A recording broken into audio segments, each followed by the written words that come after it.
pair, we have some off-white Prestos for around $116. The quality on these were actually very nice, so I was very happy with it. Now I do want to cover a few things before we get into the majority of this haul. First off, all these pairs were from sellers, and it is very possible that they could have cherry-picked these since they know I would be putting them in a video, so always keep that in mind. I always recommend you guys to get QC pictures before you buy anything from a seller, just so you guys are 100% satisfied with what you're getting and you're not going to get bamboozled with some batch you don't even know. Second off, like I said, these were from sellers and they were shipped separately, so please don't go shipping all your shoes in one huge haul. 50 kilograms is definitely not going to pass through the airport, so just keep that in mind. You guys can see these shoes did come with all the extra stuff, the StockX material and the off-white zip tie.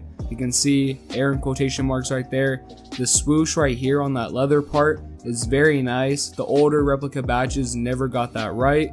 The overall material of the shoe was on point. Nike on like the side of that tongue right there. You have a very thick foam tongue. It has a very deconstructed look, which I like about this shoe a lot.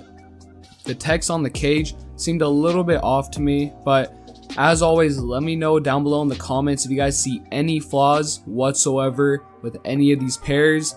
We want to make sure that everyone here is completely aware of them, so I'm not going to get mad at you. As a matter of fact, I'll thank you guys if you can point out some flaws, because I really do need your help on this. I do a lot of research on these pairs, so on this specific pair right here, it was pretty good overall. The material is good. Air right there in quotation marks looked really good.